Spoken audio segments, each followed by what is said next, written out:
नमस्कार, मी शैलजा जोगल। आज आपण थोड्या वेगळ्या विषयावरती चर्चा करणार आहोत। मासिक पाळीसाठी महिलांकडून सॅनिटरी नॅपकिनचा वापर केला जातो, मात्र या सॅनिटरी नॅपकिन मध्ये असणाऱ्या फायबरमुळे गर्भाशयाच्या कॅन्सरचं प्रमाण वाढत असल्याची शक्यता निर्माण झाली आहे। मात्र खरंच सॅनिटरी नॅपकिन वापरामुळे कॅन्सर होतो का? सॅनिटरी नॅपकिन वापरणं खरंच सुरक्षित आहे का? तसंच सॅनिटरी नॅपकिनला सुरक्षित काय पर्याय आहेत यावरती आज आपण चर्चा करणार आहोत। आणि या चर्चेसाठी माझ्यासोबत आहेत स्त्रीरोग तज्ञ डॉक्टर रुजुला महाजन। आणि तुम्हालाही यासंबंधी काही प्रश्न असतील तर स्क्रीनवरील नंबरवरती तुम्ही कॉल करू शकता। तर सुरुवात करूया आजच्या चर्चेला। डॉक्टर रुजुला, तुमचं खूप खूप स्वागत आहे आजच्या कार्यक्रमामध्ये।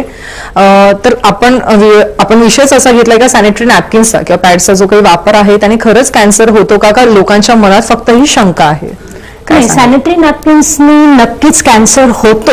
त्याचं कारण असं आहे की सॅनिटरी नॅपकिन्स हे प्लास्टिक पासून, आता आपण प्लास्टिकच्या साध्या पिशव्या सुद्धा वापरायच्या नाहीत म्हणून सरकारने डिक्लेअर केलं, तर नक्कीच त्याचा अपाय हा आपल्या शरीराला होत असतो। तर त्याच्यात ठेवलेली भाजी खराब होऊ शकते, त्याच्यात ठेवलेले फ्रुट्स खराब होऊ शकतात। म्हणजे ते प्लास्टिक इतकं हानिकारक आहे आपल्यासाठी, तर ते आपल्या त्वचेशी, आपल्या रक्ताशी ज्यावेळेला संपर्कात येतं त्यावेळेला ते प्लास्टिक आपल्या शरीरात उतरतं आणि त्याचे बऱ्याच प्रकारचे हानिकारक असे दुष्परिणाम आपल्या शरीरावरती होत असतात। त्याच्यामुळे त्याच्यात BPA, BSP अशा अनेक प्रकारचे धातू आहेत, त्याच्यात प्लास्टिकचे सिंथेटिक फायबर्स आहेत।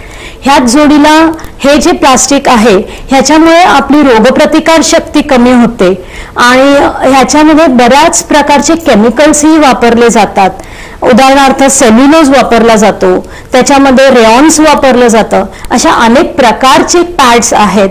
तुम्ही जे पॅड्स वापरता, फॉर एक्झाम्पल विस्पर किंवा कुठच्याही कंपनीचे जे सेल्युलोज, जे जेलवाले पॅड्स असतात, ह्या जेलवाल्या पॅड्समुळे सुद्धा आपल्याला त्रास होऊ शकतो। तर नुसतं प्लास्टिक म्हणजे त्याच्यावरचं आवरण प्लास्टिकचं आहे म्हणून आपल्याला कॅन्सर होतो असं अजिबात नाही आहे। पण डेफिनेटली पॅड्समुळे कॅन्सर हा होतो आणि त्याच्यातही वेगवेगळे प्रकार आहेत। तुम्हाला अंडाशयाचा कॅन्सर होऊ शकतो, तुम्हाला गर्भाशयाचा कॅन्सर होऊ शकतो,